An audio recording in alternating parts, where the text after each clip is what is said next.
All right, Spearheads. Today we are going to be doing a review on the LUCID Optics MLX 4.5 to 18 by 44. This is a first focal plane mil precision rifle scope, and let me tell you, this thing gives you a lot of bang for your buck. So let's jump right into it.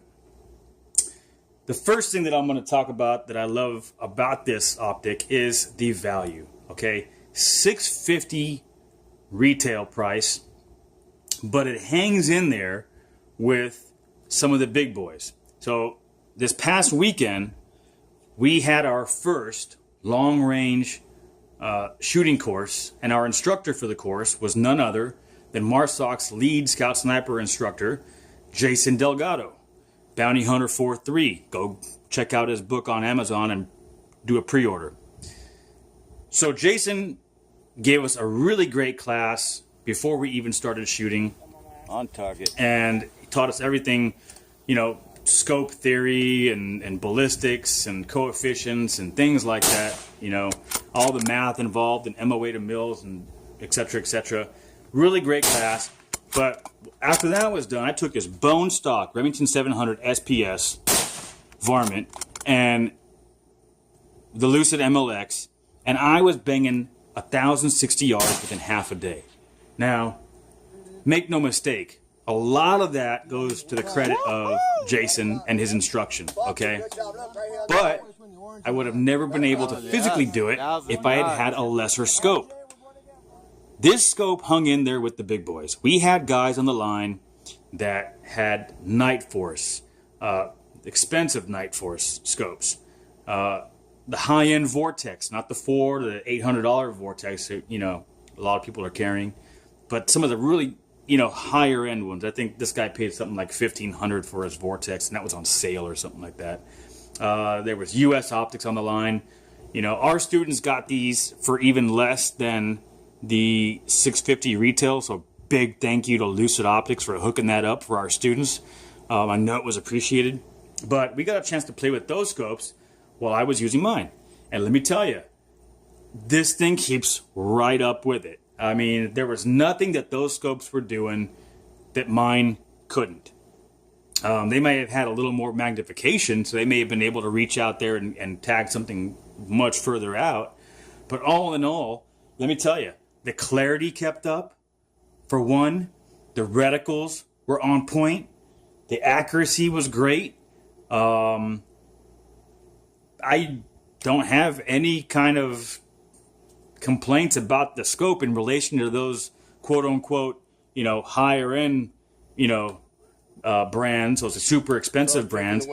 This one kept right up in there, and the guys that were using my rifle in between, you know, relays, when we were taking breaks, were super impressed with it as well. And the next time we do a class, I'm actually going to get some of that footage. I know Jason gave a review about the scope, and you can check that out. I'll post a link.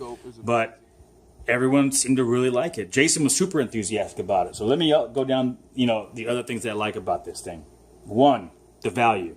It's ridiculous. Two, the clarity and magnification. Love it. I love it. I love it. I love it. I was at 1060, and I was super easy to get on target and bang steel.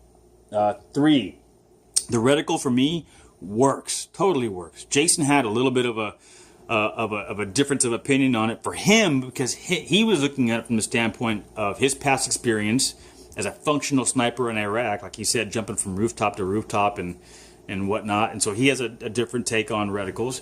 But for me, for a guy that's going to do hunting and target shooting and competition shooting and whatnot, I'm telling you, it's a dream. It's perfect, okay? So I love the reticle. It's a hash reticle, not a mil dot reticle, which, in all honesty, some of the guys that had the more expensive scopes did have mil dot reticles.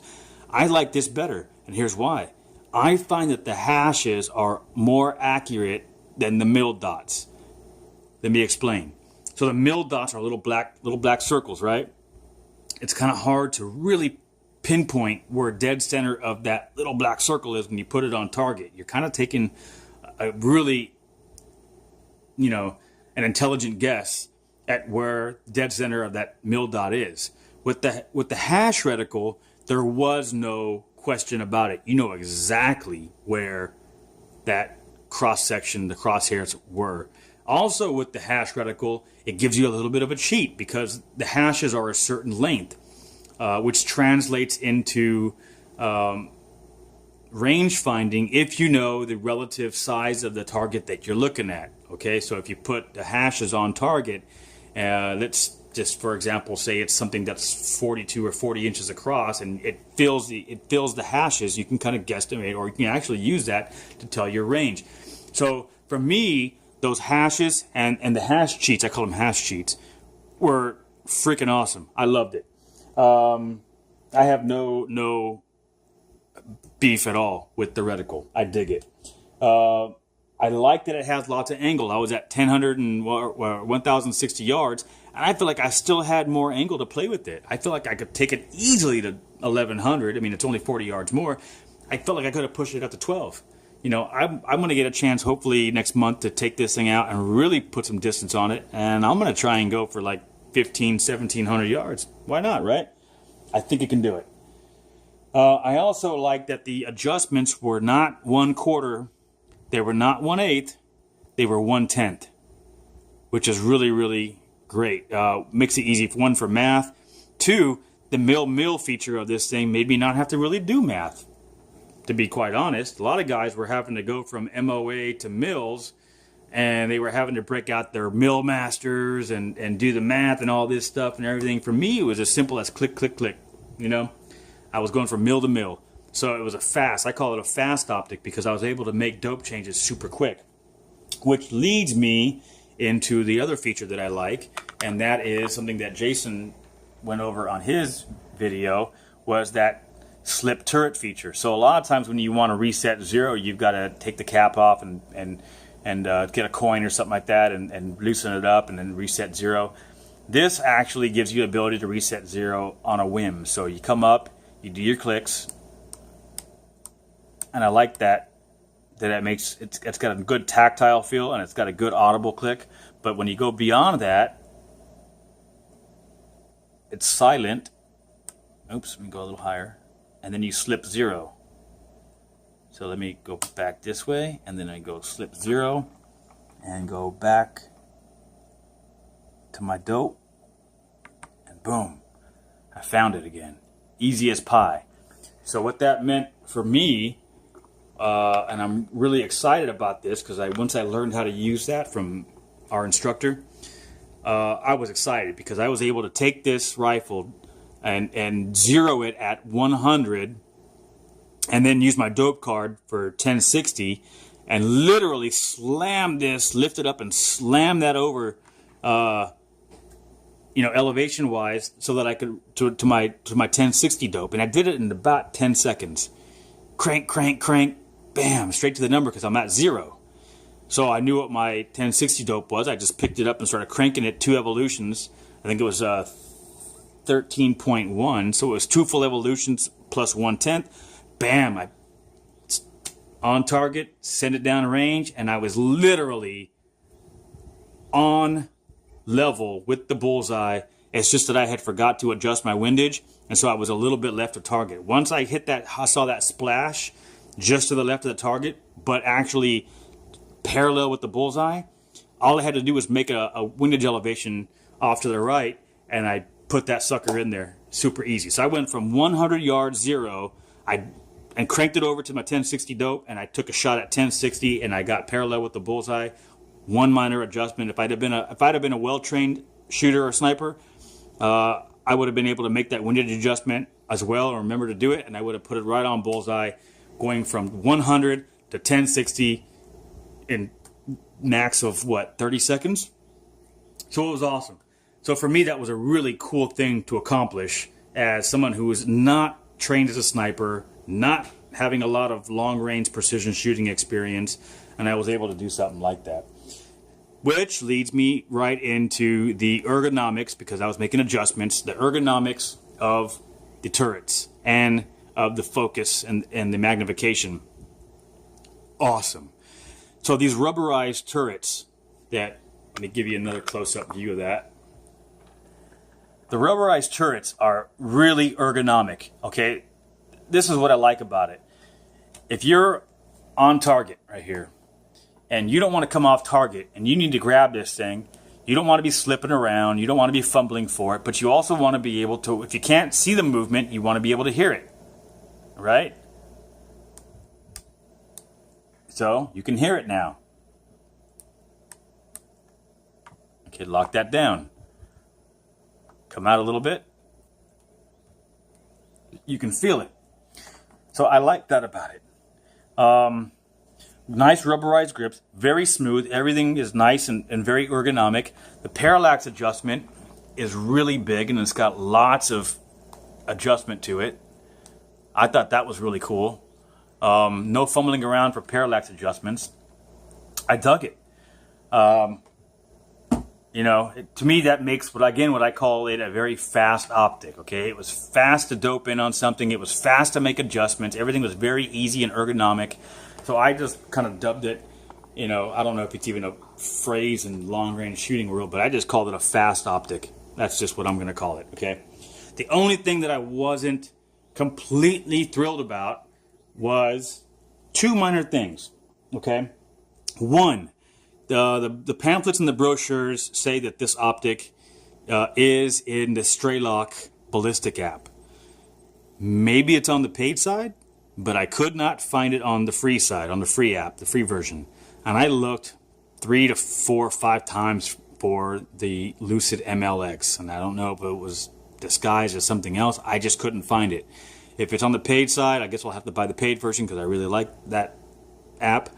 But if I miss it, hey, somebody let me know. The other thing that I would change about this thing is right here is a small tiny dot. Let me move this box out of the way. Actually, let me just put it this way.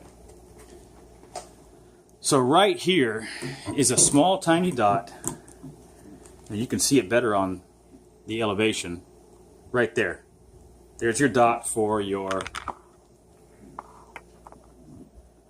elevation adjustments. Right in there.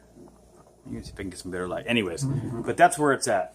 The only thing that I would change is, instead of having the dot there tucked behind the scope ring where you really can't see it, so when you're trying to make a wind adjustment and you want to make sure you're on point, it's kind of hard to really determine that you're on point. Even for me as a lefty shooter, obviously you can tell I'm a lefty, with half my face hanging off the side of this optic, I still wasn't able to really see that dot super clearly unless I took my cheek off of my buttstock and then kind of peeked over and made the adjustment. I would have liked to have seen the indicator maybe right up here. Let me see if I can get a little bit better. Right up here maybe is where I maybe would have liked to have seen it, and I'll tell you why. And I'm being completely honest, and I know that Lucid doesn't want me just to give a candy fluff review. I'm going to be 100% honest about this optic. 99% of what I've said so far has been positive, but I got to be honest. I would have liked to have seen the indicator right up here, so that way when you're on target, when I'm looking through the scope right now.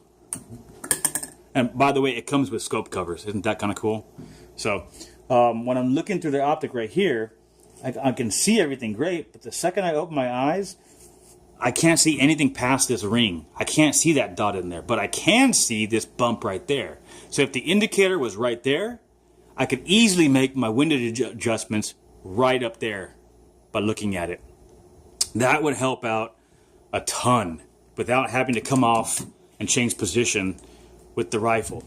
So that's just a small little thing. I don't even think, you know, I don't know if Lucid will do that or not, or maybe they'll change it, but I don't think it would be that big a deal, is to put it right there. It just makes a lot of sense. Super, you know, nice deep groove with a really bright white hash mark right there. Maybe even something that glows, or maybe all these could glow too, who knows.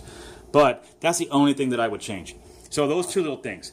Other than that, I love it. I give this thing, you know, 5 out of 5 stars in my book. So that's all I got. If you guys got any questions, by all means, leave them in the comments. If you like this review and it helped you make your decision, please give me a follow and a like. I really would appreciate it. And that's all I got. Spear Survival, out.